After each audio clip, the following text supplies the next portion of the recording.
इन दिनों सबसे ज्यादा किसी नेता की चर्चा हो रही है तो वो है राहुल गांधी।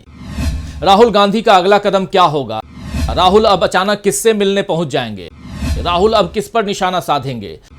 राहुल अब मोदी सरकार की किस योजना की पोल खोलेंगे? ऐसे तमाम सवाल इन दिनों सुर्खियां बटोर रहे हैं। लेकिन इन सब में सबसे बड़ा सवाल यह भी आजकल चर्चा में है कि क्या राहुल अगला चुनाव अमेठी से भी लड़ेंगे? क्या राहुल अमेठी में अपनी पिछली हार का बदला स्मृति ईरानी से लेंगे? अमेठी के कई जानकार बता रहे हैं कि वहां के लोग राहुल का इंतजार कर रहे हैं और कह रहे हैं कि अब की बार हम पिछली गलती को सुधारना चाहते हैं।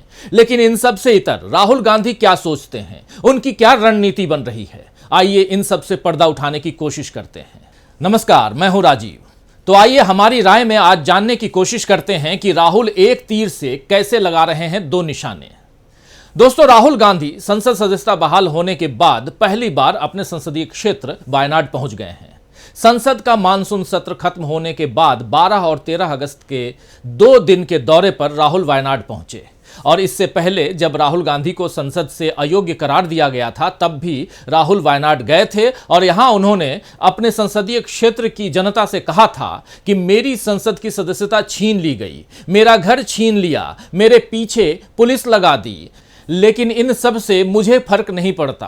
वो मुझे जेल में भी डाल दें फिर भी मैं सवाल पूछता रहूंगा। राहुल ने यह भी कहा था कि मैं केरल का रहने वाला नहीं हूं, लेकिन आपके प्यार ने मुझे महसूस कराया कि मैं आपका भाई, आपका बेटा हूं।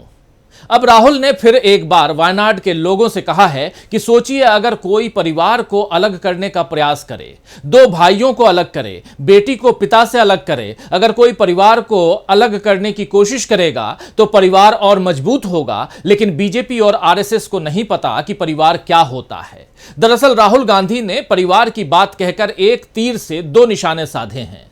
पीएम मोदी हमेशा ही परिवारवाद के नाम पर कांग्रेस और गांधी परिवार को घेरने की कोशिश में रहते हैं। जब से विपक्षी दलों ने इंडिया का गठन किया है, उसके बाद से मोदी जी ने परिवारवाद क्विट इंडिया का नारा भी दिया है। लेकिन राहुल गांधी ने वायनाड में बता दिया कि उनके लिए परिवार का क्या महत्व है, परिवार का क्या मतलब होता है। इस तरह उन्होंने वायनाड के लोगों से अपना गहरा संबंध तो जाहिर कर ही दिया, साथ ही मोदी जी की कोशिशों को भी नाकाम कर दिया है। कैसे नाकाम किया है वो आपको बताता हूं।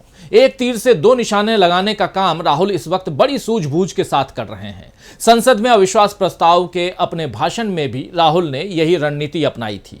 राहुल ने मोदी सरकार पर भारत माता की हत्या करने का बड़ा इल्जाम लगाया था। आप जानते हैं कि बीजेपी हमेशा भारत माता की बात करके लोगों की भावनाओं को राष्ट्रवाद के नाम पर भुनाती रहती है। लेकिन इस बार राहुल ने बढ़त लेते हुए बीजेपी को यह बता दिया कि केवल भारत माता की बात करने से काम नहीं चलेगा। भारत माता यानी इस देश के लोगों को, इस धरती के लोगों को, उसकी सुरक्षा भी आपको करनी पड़ेगी। राहुल के भारत माता की हत्या वाले इल्जाम के बाद ही मोदी को अपने भाषण में मां भारती का जिक्र करना पड़ा था। आपने सुना, आपने देखा कि राहुल गांधी ने अपने भाषण में रामायण के संदर्भ भी दिए हैं। रामायण में रावण, कुंभकर्ण और मेघनाद की बात भी उन्होंने की और बता दिया कि रामायण में भी अहंकार का नाश दिखाया गया है। इस तरह बीजेपी को राहुल ने फिर बैकफुट पर ला दिया, क्योंकि अब तक बीजेपी राम के नाम पर वोट मांगते आई है। लेकिन राहुल ने बता दिया कि रामायण का असली ज्ञान क्या होता है।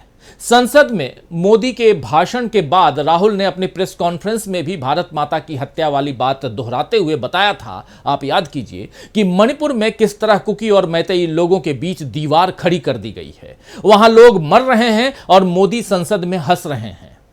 इसके बाद वायनाड में भी राहुल ने मणिपुर की बात की है। उन्होंने वायनाड में कहा है कि पीएम ने संसद में 2 घंटे 13 मिनट की स्पीच दी, लेकिन आपने भारत माता की हत्या पर 2 मिनट भी बात नहीं कही।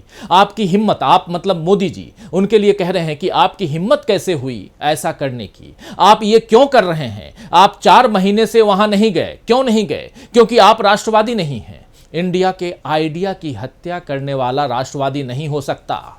इस तरह राहुल ने वायनाड से बीजेपी को राष्ट्रवाद के नाम पर घेरा और उनके राष्ट्रवाद को गलत ठहराया और फिर से आइडिया ऑफ इंडिया की बात रखी। राहुल की इन्हीं बातों से बीजेपी घबराती हुई रहती है। जब से राहुल गांधी को मोदी सरनेम मानहानि मामले में सुप्रीम कोर्ट में जीत हासिल हुई है, तब से बीजेपी में अंदर खाने हलचल मची हुई है, बौखलाहट है। दरअसल सूरत कोर्ट से सजा मिलने के तुरंत बाद ही राहुल गांधी को संसद से अयोग्य करार देकर बाहर कर दिया गया था। आप सबने देखा, गुजरात हाई कोर्ट से भी राहुल की सजा बरकरार रखी गई थी और बीजेपी चैन से थी कि अब संसद में राहुल के सवालों का सामना उसे नहीं करना पड़ेगा।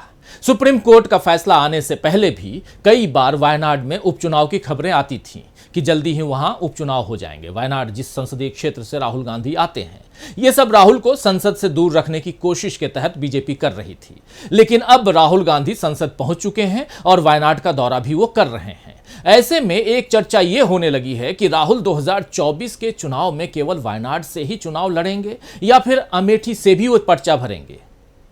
अमेठी से राहुल गांधी का रिश्ता इसीलिए खास है दोस्तों, क्योंकि गांधी परिवार के लिए यह पारंपरिक सीट रही है और राहुल गांधी की संसदीय राजनीति की शुरुआत भी यहीं से हुई है। 2004 में राहुल गांधी पहली बार अमेठी से ही सांसद चुने गए थे। इसके बाद लगातार उन्होंने यहां से चुनाव लड़ा, मगर पिछले चुनावों में यानी 2019 के चुनाव में अमेठी से बीजेपी की स्मृति ईरानी को जीत हासिल हुई।